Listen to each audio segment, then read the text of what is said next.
Jambo and Asante for welcoming me to your beautiful country. As Veronica, or Dr. Veronica, said, my name is Kenya. I'll tell you the story. When my mother was young, she had a relative who was a missionary here and came to spread the word of God.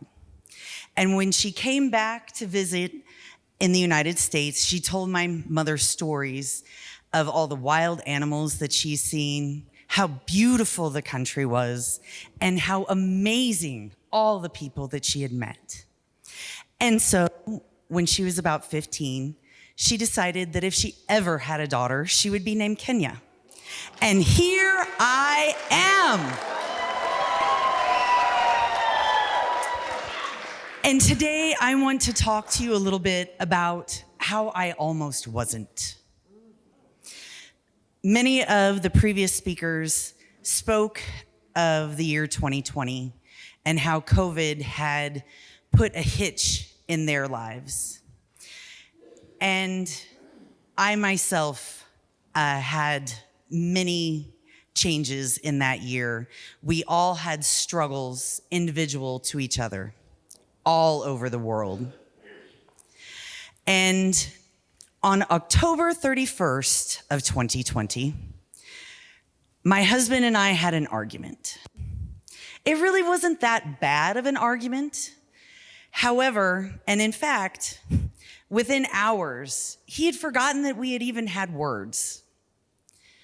For me, it was like someone taking an axe to a dam and causing a flood of sadness, of depression, and despair to enter into my soul. And so for many, many days, all I could do is sit and weep. If there was not something that had my full attention, I just sat and cried and replayed the words that we had said to each other like a song on repeat. Now, my mother's side of the family, several of us have had struggles with mental illness. My grandmother, my mother, my younger brother, and even myself. When I had both of my boys, I had what's called postpartum depression. And for those of you who maybe don't know what that is, it's when you are caused to be depressed from all the hormonal changes at the end of your pregnancy. And in both of those cases, I recognized the symptoms because I had seen them in my mother. I spoke to my doctor, I sought treatment, and I got better and moved on with my life. Unfortunately, at the end of 2020, my anxiety from everything else going on in the world kept me anchored in that terrible pit of despair. And so by the time that the holidays had begun to roll around, the terrible messages that stuck in my head had changed from what we had argued about to, you're not good enough. They would be better off without you. And many other terrible, terrible things. So around Christmas time, I had to make a decision as I sat in my office chair and looked at the scissors on the side of my desk and contemplated how sharp they were. It was like a wake-up moment. I said to myself, I need to talk to my husband. I need to get help from my family. Now, in society, when you ask someone how they are, you expect to hear fine, okay, good. And it's awkward when someone tells you that they're sad or depressed. But in the year 2020, in the United States, a phrase became very popular. It's okay to not be okay. Let's say that together. It's okay to not be okay. However, I'm going to challenge you that you cannot stay there. Once you realize that you are not okay, that needs to be the stepping stone for you to seek whatever it's going to take to help you become better. I remember the look on my husband's face as I told him that I had been thinking of suicide.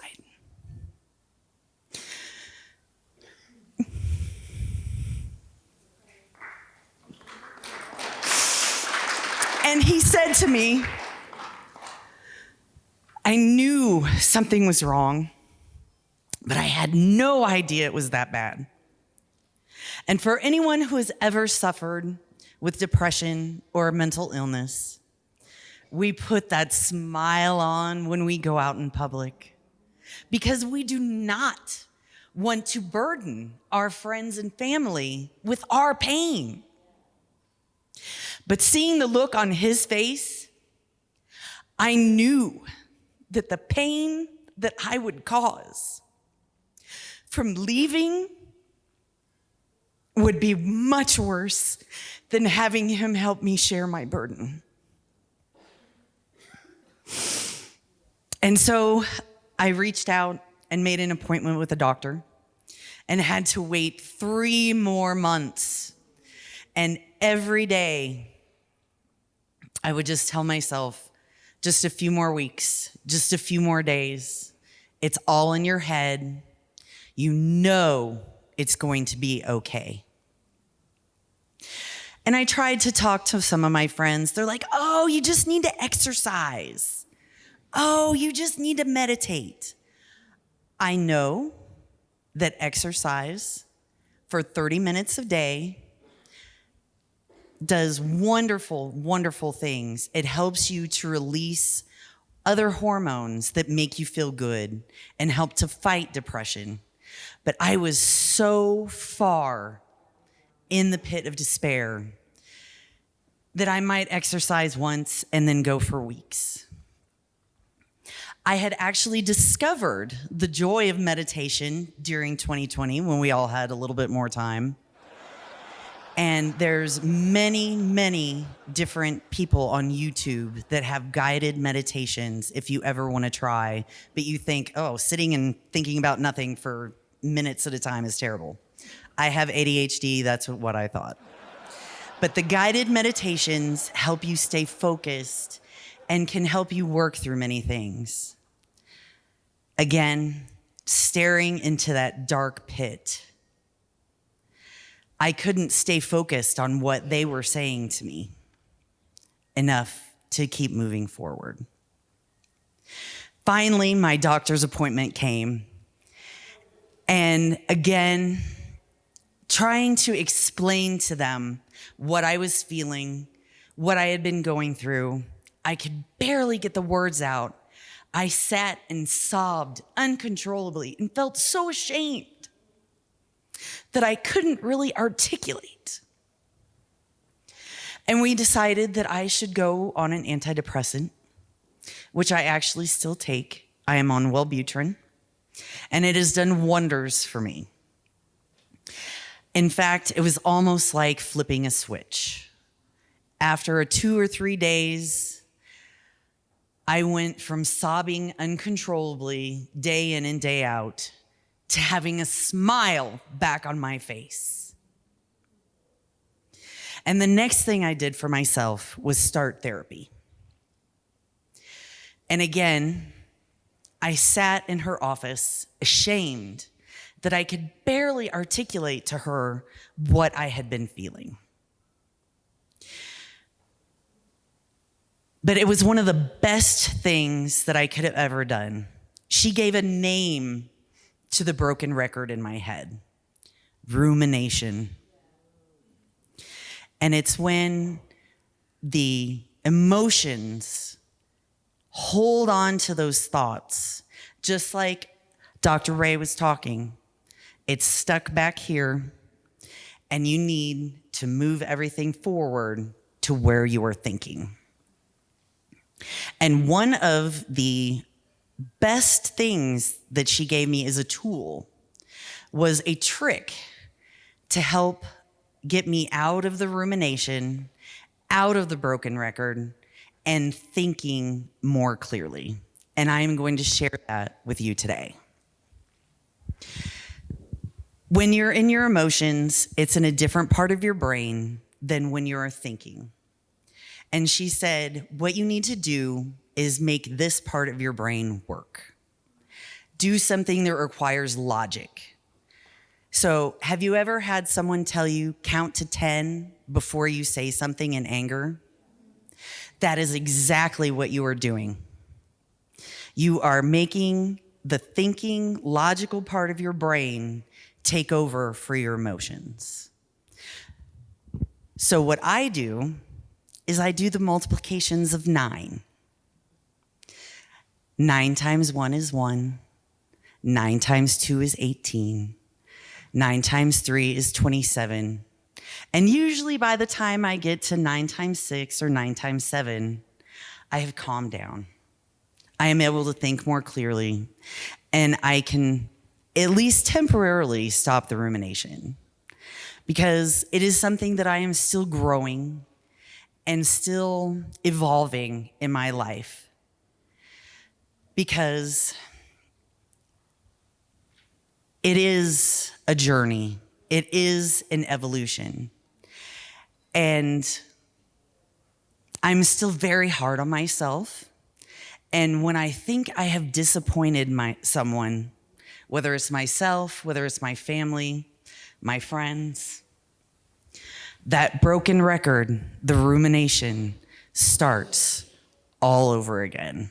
But now I have the tools to combat it. I'm not going to say my life is perfect now, because no one's life is perfect. But I want you to know that no matter what feelings you are feeling, whether they are considered positive or negative, they are all your emotions. And you have permission to feel them.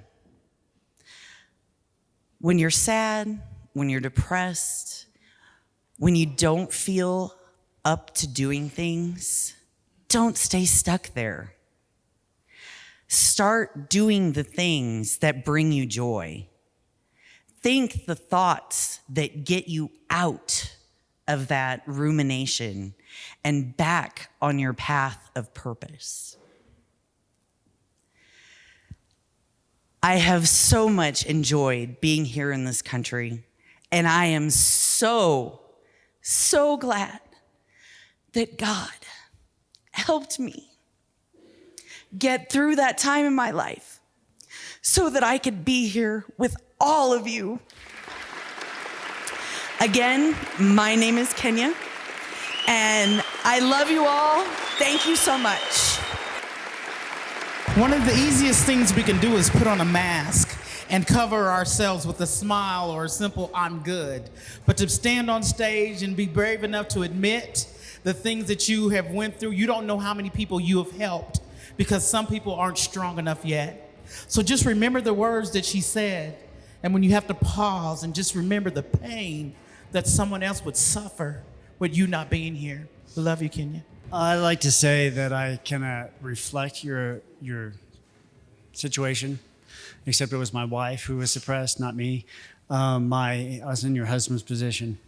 First it was COVID, then one of my brothers died, and then her best friend / sister got breast cancer. Then my father died, and then another brother died, and then my sister-in-law died, and her best friend died, and then another brother died. Oh my goodness. And that's just in the last 3 years. So she's like gained a bunch of weight. She only works like a couple days a week. She calls into work those couple days a week all the time. So finances get a little tight sometimes. So I understand. And just know that you're not alone.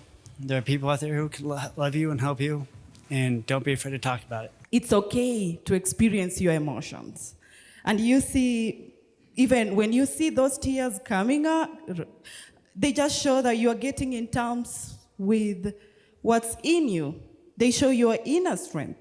So there is no shame about that. It's okay to experience your emotions. Again, thank you. I'm a psych nurse practitioner, and my whole world is about having people look at the afterlife of this thought of suicide.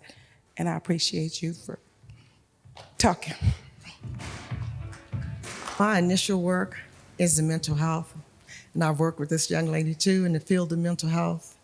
And I want to just thank you for having the courage to speak from your heart, and to also let you know that you freed a lot of women in this room. Amen. You freed a lot of people today.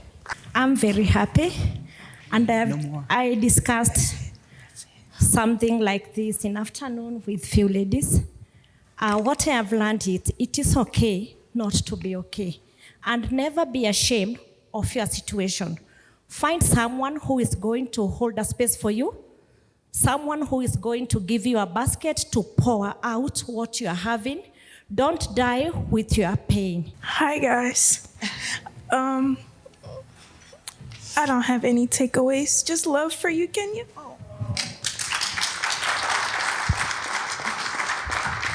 I just have to tell you that the world is a better place with you in it.